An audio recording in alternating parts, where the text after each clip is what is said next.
नारायणं नमस्कृत्यं नरं चैव नरोत्तमं देवीं सरस्वतीं व्यासं ततो जयमुदीरये।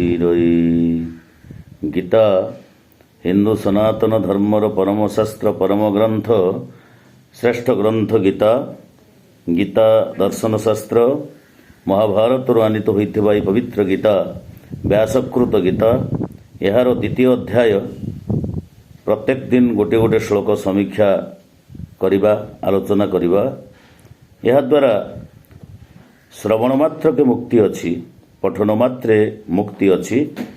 बुझु न बुझु पढ़े गीता, रुचु न रुचु खा पिता, ये आम लोककथा लोकवाणी अच्छी।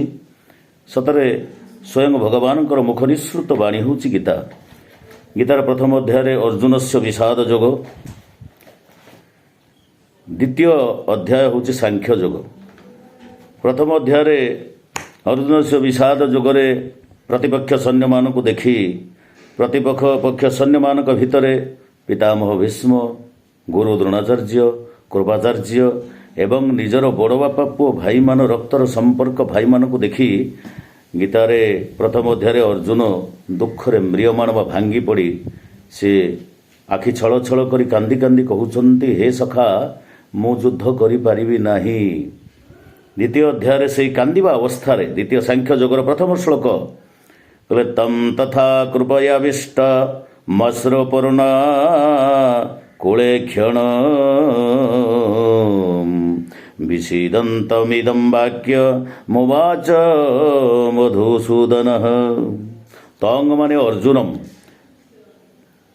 तथा माने ताहा परे, कृपयाविष्टमस्रपर्णा कुले क्षणम अर्थात अर्जुन जो लोतकपूर्ण नेत्र जुगल बा ईक्षण कहले संजय कहते धृतराष्ट्र कहले हे महाराज अर्जुन एमिति भाव मन दुख करी आखि छल छल नेत्र रे रथ उपरे बसिबार श्रीकृष्ण देखुचंती एवं कहले वाक्य इदम वाक्यम वाच मधुसूदन, यही कथा कहिले मधुसूदन जे कि भगवान नंदलाला कृष्ण कन्हई कहउचंती हे अर्जुन।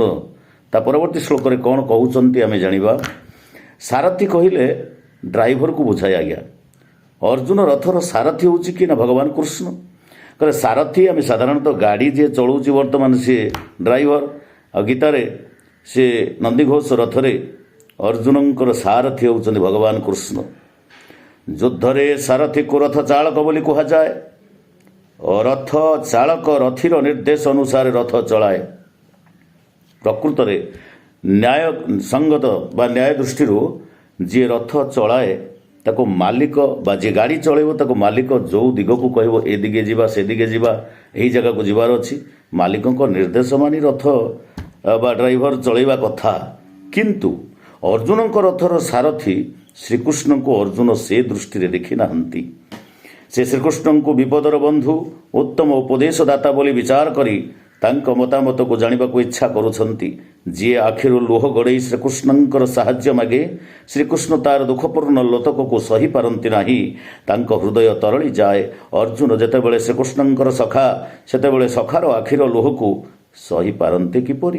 तेणु दयापरवश होई एटी गोटे संपूर्ण व्यतिक्रम ये दुनिया को आदर्श ये मनीष जाति को मानव जाति को एक नूतन दिग्दर्शन प्रेरणा दबा पाई कहा जाइछि। एटी आमे बुझी नबा जे आम सारथी आउ रथी बयस रे जे बड़ हो बा सान हो जे ज्ञानर अधिकारी प्रकृत रे ये भगवान कृष्ण करी कराउ थाए मुहि मोबिनु अन्य गति नाही।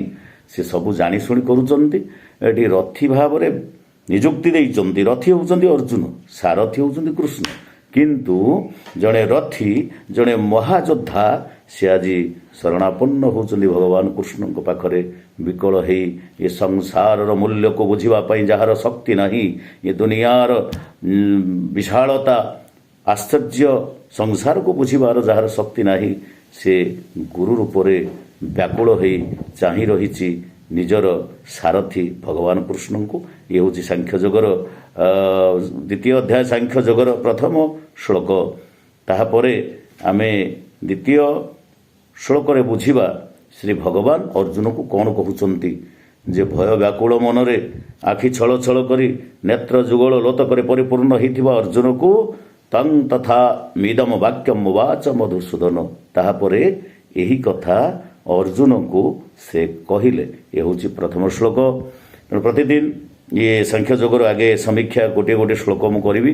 ମୋର ସ୍ୱଳ୍ପ ଅଭିଜ୍ଞତାରୁ ସ୍ୱଳ୍ପ ଜ୍ଞାନରୁ ସମସ୍ତ ଦର୍ଶକମାନଙ୍କୁ ହାତ ଯୋଡ଼ି ମୁଁ ନିବେଦନ କରୁଛି, ସମସ୍ତେ ଲାଇକ୍ ସେୟାର ସବସ୍କ୍ରାଇବ୍ କରିବା ପାଇଁ ନିବେଦନ କରି ରହୁଛି।